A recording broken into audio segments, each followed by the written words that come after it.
जय श्री कृष्णा। आज हम श्रीमद् भागवत गीता के अध्याय 6 के श्लोक नंबर 36, 37, 38, 39, 40 पर चर्चा करेंगे।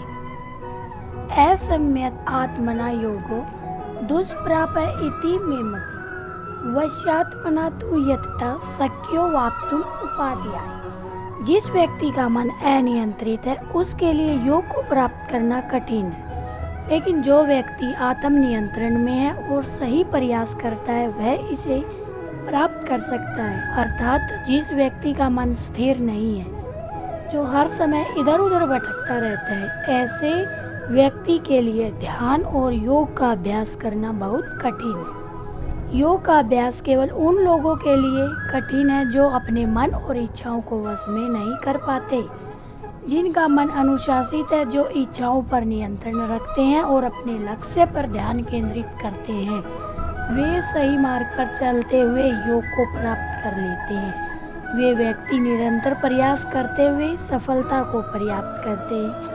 श्री कृष्ण कहते हैं कि केवल इच्छा शक्ति और अनुशासन से ही योग को प्राप्त किया जा सकता है। अर्जुन उवाच अपत्य श्रद्धायोपेतो योगश्चलित मानसः अप्राप्य योगा संसिद्धिं काम गतिम कृष्ण गच्छति।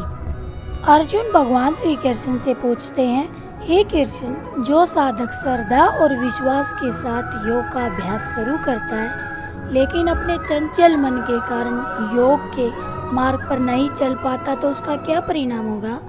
क्या वह आध्यात्मिक मार्ग पर असफल हो जाता है?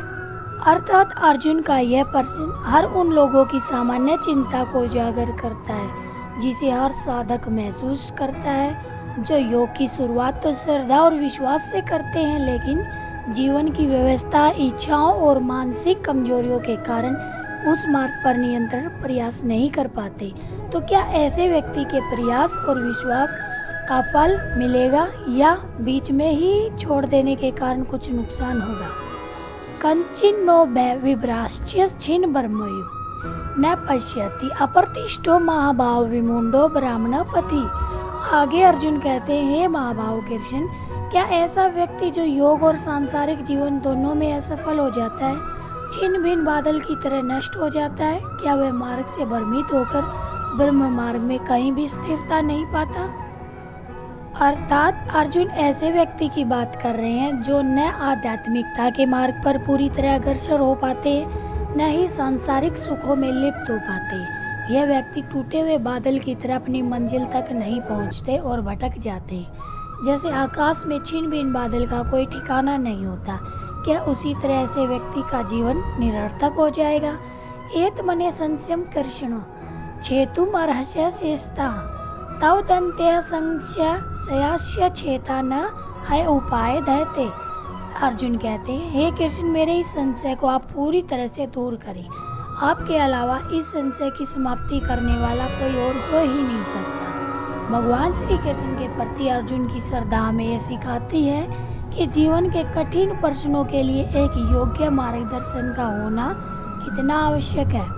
श्री भगवान उवाच पार्थ नैवेनामुत्र विनाशश्च तस्य विदते न ही कल्याणकृत काश्चित दुर्गतिम तात गच्छति। भगवान श्री कृष्ण कहते हैं, हे पार्थ, न इस लोक में और न ही परलोक में ऐसे व्यक्ति का विनाश होता है। हे प्रिय, जो शुभ कर्म करने वाला वह कभी भी दुर्गति को प्राप्त नहीं होता है।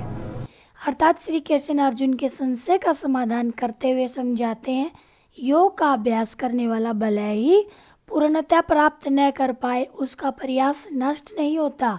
ऐसे व्यक्ति के प्रयासों का फल भले ही अभी सफलता न दे, भविष्य में उसको इसका परिणाम अवश्य मिलता है। जो लोग अपने प्रयासों में असफलता महसूस करते हैं, उनके सच्चे प्रयास का भविष्य में शुभ फल उन्हें अवश्य मिलता है। अर्थात जो लोग ईश्वर और धर्म के मार्ग पर चलते हुए सदा उन्नति की ओर बढ़ते हैं। हमारे साथ गीता ज्ञान की खोज में जुड़े रहने के लिए धन्यवाद। राधे राधे।